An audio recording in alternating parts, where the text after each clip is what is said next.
Hi, I'm Sam. And I'm Rev. And we are going around America's Great Loop. If you are seeing us for the first time, what? Follow us. Yes. Subscribe. If you are interested in doing the Great Loop, or you know anybody that has, this is definitely the channel for you. Yeah. Hit the subscribe button, and there's a bell next to it. And if you hit that, you're going to get notified every time we put out a new video.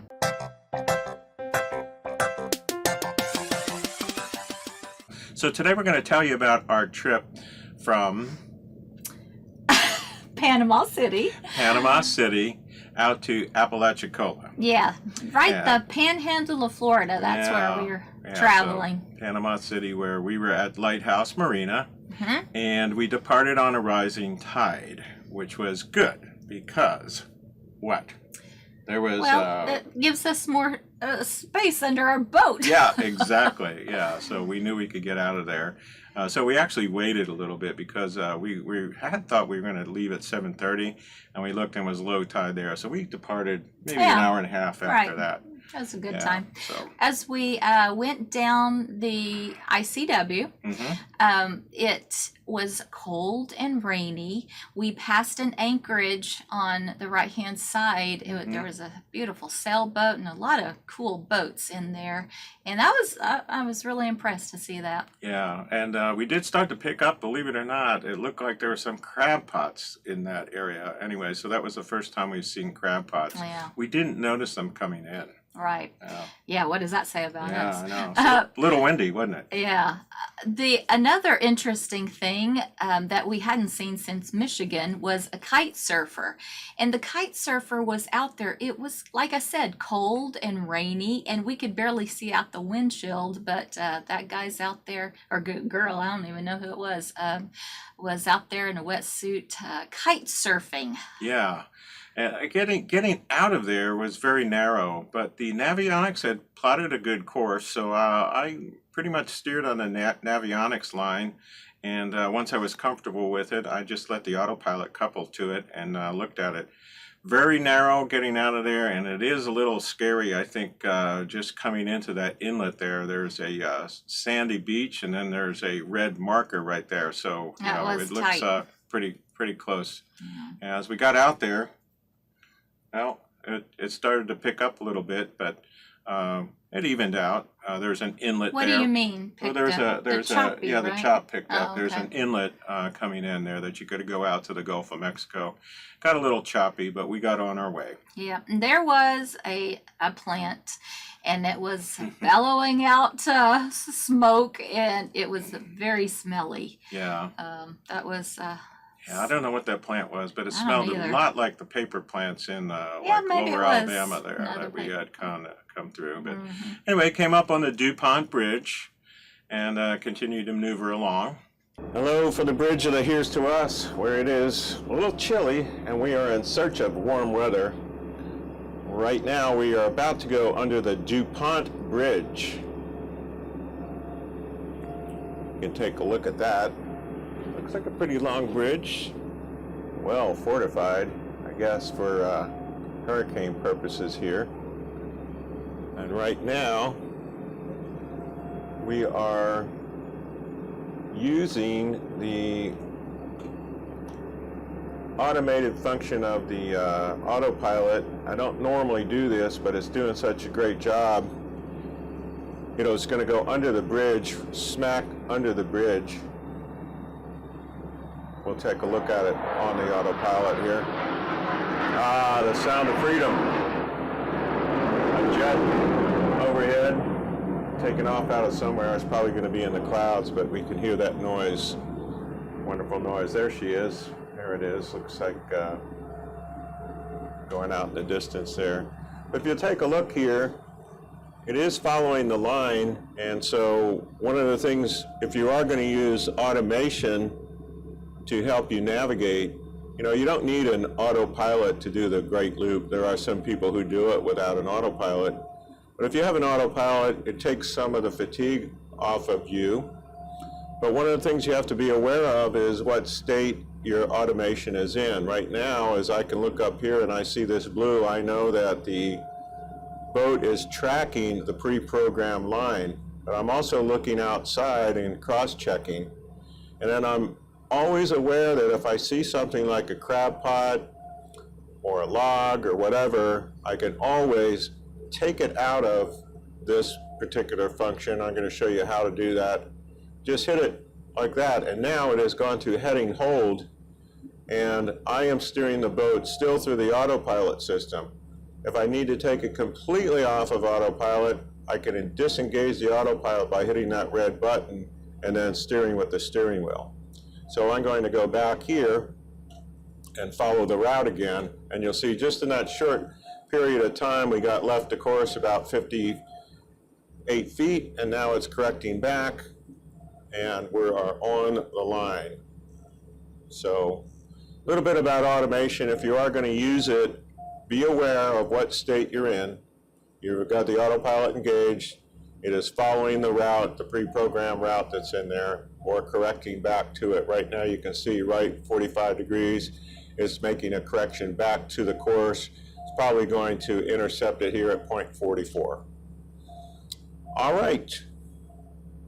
Talk to you later. We saw several jets that day, and it was just it's a humbling experience, you know, being on a boat in the water and seeing the jet, hearing the jet, feeling the jet, jets go by. It was just really, really impressive. Yeah, our military does a great job, and you could see those guys were out there, and it seemed to me like they were having too much fun, but we were having fun too. So dredging operation, we heard the boat in front of us deal with that, and we knew we could see on our AIS there was a dredging operation in progress. We hailed them, and we thought we had got some passing instructions to kind of hug the greens and just go by the dredge, and it looked like there was enough space. However, as I came upon it, it was obvious that there was some white PVC pipes out there between, so we had to pass that on our port side and keep the green on the right side. So we just slowed down and got re-instructed with which way to go, but it was very narrow to get through there. Yeah, he said we could go outside the channel marker because he had, and it was about 7 feet, but it was, you know, we're not confident enough to do that. Pam G, motor vessel, here's to us. How copy? G to the eastbound pleasure craft going up on the dredge. Yeah, that's the here's to us. How do you copy this radio? Hey, Regent, loud and clear, Cap. If you go past the dredge and leave them on your port side, real close to them greens, you'll have enough water to come around them. Okay, thank you, Captain. We'll slow her down and hug the greens and put you on our port side.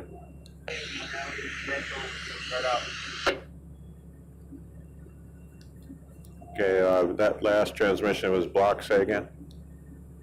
Just pass by on the side of the dredge, leave him on your port side, and you should have plenty of room, plenty of water if you stay tucked in kind of close with him. All right, we'll do. We'll hug the greens and slow her down. Yep. All right, we are going to maneuver around this dredge up here, so we're kind of going to hug the greens. And we're still on autopilot on manual steering. So steering not manually, but steering with the autopilot right and left. And you can see the barge up there working. So we will take an angle off around and go put that dredge on the port side of our boat. And we should be fine. Any closer to the green there, huh? Okay. Depth 3.5. Yeah, I don't like that. I don't like that. 4.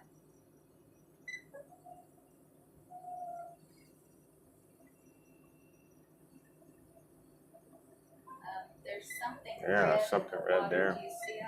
Mm-hmm. With a flag on it? Yeah, I'm gonna have to come around. You see that Oh, white right there, here? yeah. There's white sticks on that side.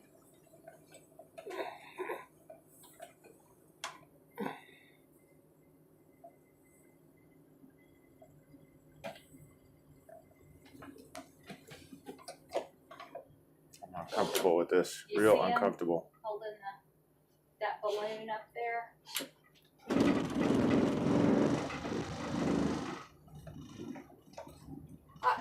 Sam, he's got a line. I don't know. Go on the opposite side of the line of the. I keep the eastbound pleasure craft at the bridge.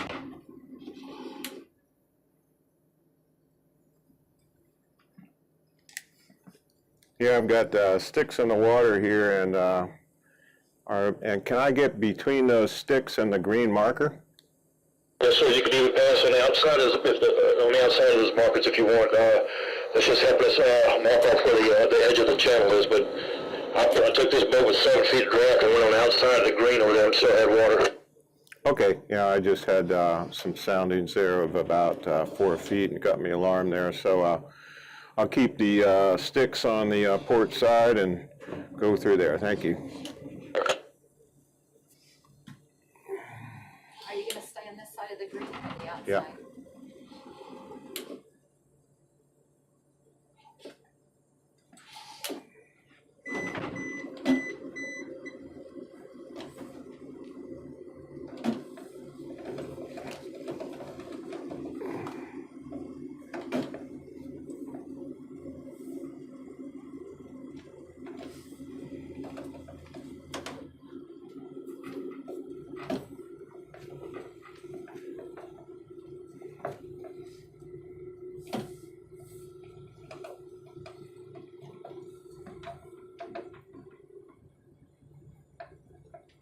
Tight. Mm-hmm.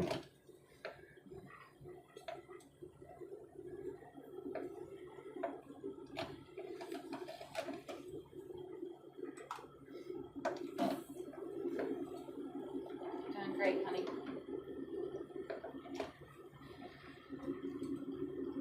That was exciting. Oh man, wake you up. I didn't see those sticks, I you know. didn't either. Yeah, until we were right up on them. I was like, okay, I'm gonna go. I have plenty of room between the dredge there, but it's like, okay. Not with those sticks up though. Mm-hmm. I see 1, 2, 3 more. Yeah. That one's real short. Mm-hmm. 3.7 feet right now. I must be dredging this for a reason, huh? Yeah, I would say 3.7 is a good reason.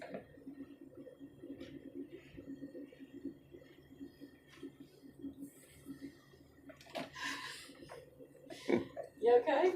Yeah, I'm fine. Good time to video. Yeah. All right, back to 6 feet here. I see the next green and the red up there. Okay. That was fun. Thanks for that. Appreciate that. After we left that, we came into a more narrow channel, and as we went through, we started seeing houses over on the side that obviously had hurricane damage. We still saw blue tarps covering roofs. We saw a lot of new roofs. We saw a sailboat, sadly, over on its side, grounded. It was just a lot of evidence of a severe hurricane in that area. The trees, there was another section where trees just snapped. Yeah, it looked like, they just like broke off. Yeah, it was very sad looking very at the sad to see that. devastation that's still there. I mean, the hurricane was 2 years ago, wasn't it? I think it was 2018 maybe. Was Michael it? was 2018, but Okay. just a year ago. And so people are rebuilding, but you know, you can definitely see there. We came upon a barge or a tow with pushing a barge. And we were going the same way. It was a very close pass. We tried to give them a slow pass because it is very narrow in there. But it was, I think, one of the closest passes that we've had. Right. Yeah. We saw a lot of barges, in fact, in there. And then we're going along, and there is Miss Ruth. I guess it looked like it was a working boat that was working with some of the tows and tugs, and it just went right past us and waked us. So they were obviously in a hurry. as we went along there, and later we could see probably why. Yeah, What? there was the looked like the Louis C was there, and there was a situation going along, so the Miss Ruth had pulled over, so there was probably something that was happening over there that they were in a hurry to get to, so that's Okay. what was going on with that. All right. We did go under the White City Bridge, and as soon as we went under that, our phone started going wacky and switching over to Eastern time, because Yeah. we've been in Central time, since before we started the rivers, but now we're flipping over to the Eastern time zone, and that was interesting. Yeah, and then got an interesting call from the marina that we were supposed to be berthed at for the night, and they said the people who were in our slip were not leaving, and there was no room at the inn, so to speak. So I thanked them for the call, and we started coordinating. We were looking on Nebo and some other apps that we have, and found out what boats were there. We were able to get a hold of a boat that was very helpful in looking there to see if there was dock space, and we did get in touch with a very nice gentleman who allowed us to come in and tie up there. And also our buddy boat that was traveling with us, they had an issue with their slip, so he allowed us to raft up. Archimedes had rafted up with us for the night, and it actually worked out pretty good. I Yeah, think I it do really too. did. It was there was no restrooms there or showers, but we were right downtown. Mm-hmm. Yeah, it was a good place to dock. So anyway, that was coordinating for that as we came in, but we're still coming in. We also saw a railroad bridge that was permanently open. And do you know the name of that bridge? Yeah, it was the Apalachicola Northern Railroad Bridge, as I remember, permanently open. Okay. Mm-hmm. And it was just really incredible to see just the structure and how boats don't have to call or anything. It's always available to go through, pass through. It was about a 65-mile, trip, but really kind of, it was really pretty easy. I think we might have picked up 1 or 2 foot waves as we came across the opening there, but pretty much, a docile trip. And we did get into the slip, as I mentioned before, and we got downtown. Yes, we did. Before sunset, got some great pictures. Apalachicola is the cutest place. Yeah. They have a lot of cute shops, restaurants. They had, of course, their town Christmas tree up by the water, by the side there, and next to a palm tree, because we're in Florida.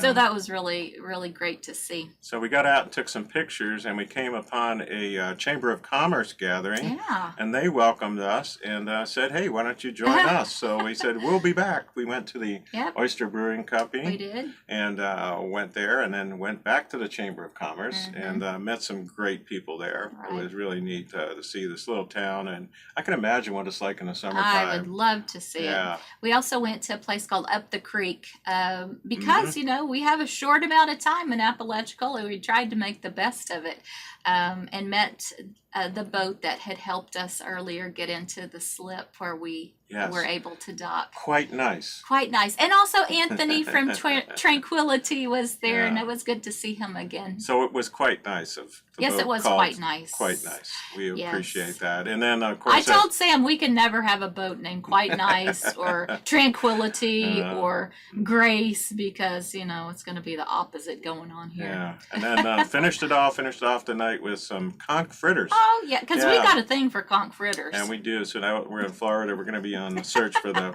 best conch fritters. So if I you love know that search. where the best conch fritters are in Florida, let us know, and we'll check it out. Yes, we definitely will. All right. Thanks for going along with us on this short trip from Panama City, Florida, over to Apalachicola, Florida. Apalachicola, Florida. Say it 3 times real fast. It's really hard for me to say it All right. once.